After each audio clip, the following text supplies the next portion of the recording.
بسم اللہ الرحمن الرحیم۔ آج کا جو مین ٹاپک ہے وہ یہ ہے کہ حافظ صاحب نے حکم دے دیا ہے اور کہا ہے کہ 28ویں آئینی ترمیم پاس کریں۔ آپ کو معلوم ہے کہ 28ویں آئینی ترمیم جب بھی کوئی ترمیم لائی جاتی ہے، پیپل پارٹی کے خلاف یا نون لیگ کے خلاف صحافی کچھ بیان دے دیتے ہیں، یعنی جن کا اسٹیبلشمنٹ کے ساتھ تعلق ہو، محمد مالک یا منیب فروغ یا نجم سیٹھی یا اور صحافی ایسے بیان دے دیتے ہیں جن سے یہ ہمیں سمجھ آ جاتی ہے کہ اسٹیبلشمنٹ کیا چاہتی ہے۔ آپ نے شہزاد اکبر، عمران ریاض یا دیگر صحافیوں کا سننا ہوگا کہ 28ویں آئینی ترمیم ہوگی، اس کے بعد 29 ترمیم ہوگی، اور یہ ترمیمیں کیسے ہوں گی یا کیوں ہوں گی اس پر ہم بات کر چکے ہیں۔ آپ لوگوں کو سب سے پہلے بھی میں نے بتایا تھا کہ 28 آئینی ترمیم ہوگی اور یہ اپریل یا جنوری یا مارچ اپریل میں ہونے کا قوی امکان ہے، لیکن آپ کو معلوم ہے کہ ایران اور امریکہ کی جنگ کا معاملہ تھا، تو اس لیے یہ ترمیمیں تھوڑا عرصہ پیچھے لگی گئی ہیں۔ لیکن آپ کو معلوم ہے جب 26 آئینی ترمیم پاس کی جا رہی تھی تو بلاول بھٹو زرداری نے کہا تھا کہ ہم ڈنڈے کے زور سے ترمیم پاس کریں، جس جمہوریت کا لفظ استعمال کیا تھا اور کہا کہ ڈنڈے کی جمہوریت سے ہم ضرور ووٹ پورے کریں گے اور آئینی ترمیم کروں گا اور میں ایک آئینی بینچ بناؤں گا، عسکری بینچ بناؤں گا، اور اس کے بعد 26 آئینی ترمیم پیپل پارٹی نے منظور کرائی اور یہ آئینی ترمیم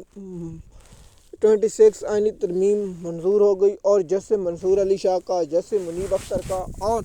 تم ججوں کا راستہ روک دیا، اور اس میں سب سے اچھا کریڈٹ جو مولانا فضل الرحمان یعنی فضلو کو جاتا ہے، اس نے ووٹ دیا تھا۔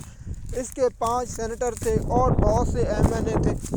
اور اس نے اگر یہ انکار کر دیتا اس وقت تو ترمیم پر ووٹ نہ ہوتے، لیکن فضل الرحمان وہاں کھڑا ہو کر خوش ہو کر اس نے ووٹ دے کے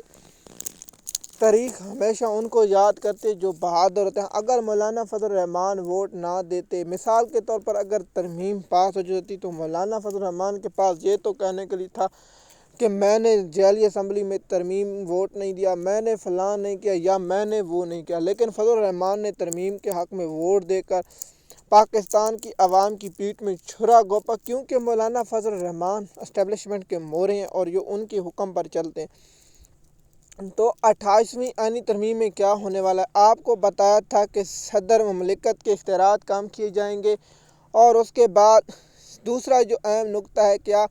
گورنر راج لگانے کا اختیار جو صوبائی اسمبلی کے پاس تھا اس کو لے کر عسکری عدالت یعنی آئینی عدالت میں دیا جاتا ہے۔ میں اسٹیبلشمنٹ سے گزارا کرتا ہوں کہ آرمی چیف اور کور کمانڈر بیٹھیں اور جن کا دل چاہے وہ عوامی حکومت گرا دیں اور وہاں ایک سیکٹر کمانڈر حکومت سنبھال لے۔ آئینی عدالت کے پیچھے چھپنے کی کیا ضرورت ہے؟ پاکستان کا بچہ اب جانتا ہے کہ آپ کے جناب یہ کام ہے، تو پھر آئینی عدالتوں سے کیا یہ کام لینے والے ججوں شہدوں کو کیوں اس میں الجھاتے ہیں؟ تو بلاول بھٹو زرداری اب تمہارا انجام قریب ہے، تمہارا وزیر اعظم بننے کا خواب اور تیرے ابے کا خواب وہ پورا نہیں ہوگا۔ میں آپ کو لکھ کر دے رہا ہوں، اور آپ کو میری بات یاد ہو یا نہ ہو، یہ بات آپ کو میں 1000% یہ کہہ سکتا ہوں کہ محسن نقوی کو وزیر اعظم بنانا چاہتا ہے عاصم منیر، اور اس کے بعد کیا ہوگا؟ دیکھیے آپ لوگوں کو یہ معلوم ہے جب 28 آئینی ترمیم ہو جائے گی اور اس کے بعد بہت سے ایسے ایشو ہوں گے، یہ چلی جائے گی۔ اس کے بعد 29 ترمیم آئے گی جو جولائی اور اگست میں آئے گی، اور جولائی اگست میں کیا آئینی ترمیم آئے گی؟ اس ترمیم میں یہ ہوگا کہ ایک الیکشن کیے جائیں گے، مثال کے طور پر وہاں ایک پارٹی بنائی جائے گی اور سب سے زیادہ تر لوگ آزاد ہوں گے، مثال کے طور پر 100% لوگوں کو آزاد جتایا جائے گا، اور وہ ایک ایسی پارٹی ہوگی جس میں محسن نقوی وزیر اعظم ہوں گے، اور ادر پارٹیوں سے یا آپ یہ بھی بات ہو سکتی ہے کہ ایک ڈیموکریٹ کی حکومت بنا دی جائے، مثال کے طور پر وزیر اعظم محسن نقوی ہوں گے اور جو کچھ پی ٹی آئی کے لوگ ہوں گے، کچھ نون لیگ کے لوگ ہوں گے، کچھ زرداری کے لوگ ہوں گے، کچھ مولانا فضل الرحمان کے لوگ ہوں گے، اور ان حکومت بنائی جائے گی اور قوم کو یہ چورن بیچا جائے گا کہ 1 سال کے اندر الیکشن کرائے جائیں گے، لیکن وہ الیکشن نہیں ہوں گے، اور محسن نقوی وزیر اعظم ہوں گے اور حافظ صاحب صدر پاکستان ہوں گے، یہ بھی ہو سکتا ہے۔ اور یہ ترمیم کرنے کے لیے زرداری خاندان کو آگاہ کر دیا گیا اور زرداری خاندان کے پیچھے ڈنڈا دے دیا گیا، اور زرداری خاندان کا اب بلاول بھٹو زرداری تم کو پتہ چلے گا کہ تم پی ٹی آئی والوں پر جب کہتے تھے اب رو جو راجہ جو پرویز اشرف تھا وہ اس نے عمران خان پر کہا تھا نا رو اب ان پیپل پارٹی والوں کی رونے کی بات، اس کے بعد 29 ترمیم آئے گی جو شریف خاندان پر ایک بھاری ثابت ہوگی۔ وہ ترمیم یہ ہے کہ اس ترمیم میں لکھا جائے گا کہ جس طرح میں نے کہا کہ محسن نقوی وزیر اعظم اور پنڈی والے صاحب صدر پاکستان ہوں گے اور الیکشن 2027 کے بجائے 2035 میں کیے جانے کے امکان ہے، لیکن ان کی سب سے بڑی رکاوٹ پاکستان کی عوام ہے اور پاکستان کے لوگ ہیں جو پاکستان سے محبت کرتے ہیں اور پاکستان سے وفا کرتے ہیں۔ تو دیکھیے میں قرآن پاک کی وہ آیات پڑھنا چاہتا ہوں آپ لوگوں کو۔ پہلے میں تھوڑا سا واقعہ بیان کر دوں کہ یہ قرآن پاک کی آیات کیوں نازل ہوئی تھی۔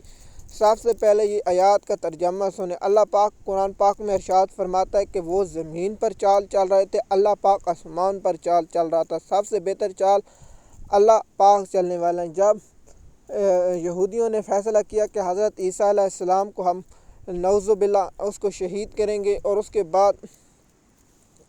حضرت عیسیٰ علیہ السلام کو انہوں نے قتل کا ارادہ کیا تو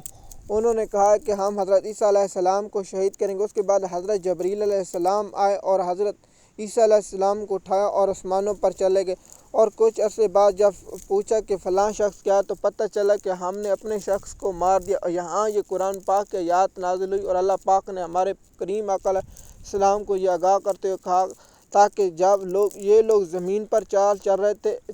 رہے تھے تو اللہ آسمان پر چال چل رہا تھا۔ اللہ سب سے بہتر چال چلنے والا۔ یہ لوگ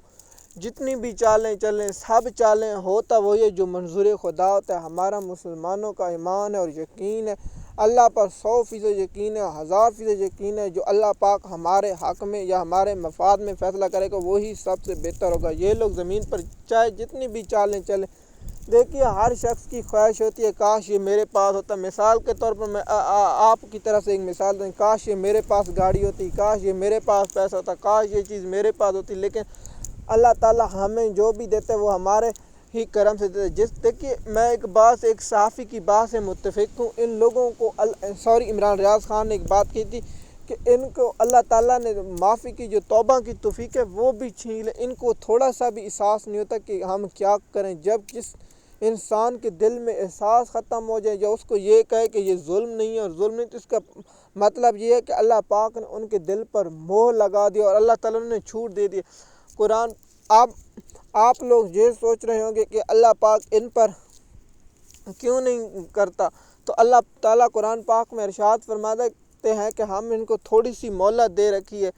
تاکہ تھوڑا سا اگر ان کے دل میں رحم ہو یا ان کے لیے جو بھی ہو یہ وہ پورا کر لیں۔ مثال کے طور پر اگر انسان کی تھوڑی سی بھی نیکی ہو وہ اللہ کی تعالیٰ کی جانب سے رجوع کر سکتا ہے، لیکن اللہ تعالیٰ نے ان کو اس لیے مہلت دے رکھی ہے تاکہ یہ نہ کہیں کہ قیامت کے دن کہ ہمیں کچھ مہلت نہیں ملی۔ اللہ نے ان کو تمام چیزیں دے رکھی ہیں۔ اللہ تعالیٰ قرآن پاک میں ارشاد فرماتا ہے کہ ہم نے ان کے دل پر مہر لگا دی۔ اللہ تعالیٰ قرآن میں فرماتا ہے کہ مہر لگ گئی، اب یہ نہ ہدایت پائیں گے۔ اللہ تعالیٰ قرآن پاک کی ایک آیات میں یوں ارشاد فرماتا ہے کہ ہم نے اگر جس کو ہم ہدایت دیں ان کو کون گمراہ کر سکتا ہے۔ اللہ تعالیٰ آگے سے فرماتے ہیں جس کو ہم ہدایت دیں اس کو کون گمراہ کر سکتا ہے، جس کو ہم گمراہ کریں اس کو کون ہدایت دے سکتا ہے۔ یعنی اللہ تعالیٰ جسے چاہتا ہے وہ کام عطا کر دیتا ہے، لیکن پاکستان کی قوم کو بھی سوچنا ہوگا کہ ہم نے بھی تھوڑا سا کام کرنا، ہم پرامن رہ کے کیا کر سکتے ہیں۔ لیکن پاکستان کی قوم کو بھی اب سوچنا ہوگا کہ ان کو بھی اپنا حق ادا کرنا، سکول کے بچوں کو، یونیورسٹی کے بچوں کو، کالجوں کے بچوں کو۔ دیکھیے پاکستان کا نوجوان اگر کھڑا نہیں ہوگا تو مستقبل میں بنگلہ دیش میں، نیپال میں، بھوٹان میں اور جس جگہوں پہ انقلاب ہے سب سے پہلے نوجوان کھڑے ہوئے اور نوجوانوں نے اپنا حق۔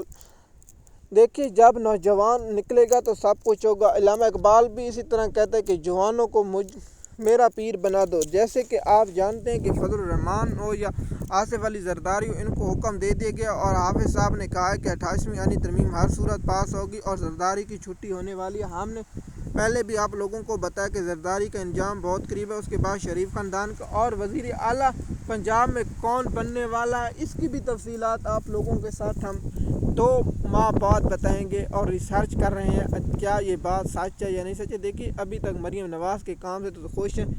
اس لیے اب بات ہے کہ کیا حمزہ شہباز شریف مریم نواز کے لیے مشکل پیدا کر رہا ہے یا نہیں، اس کی تفصیلات آپ لوگوں کے ساتھ ضرور آگاہ کریں گے۔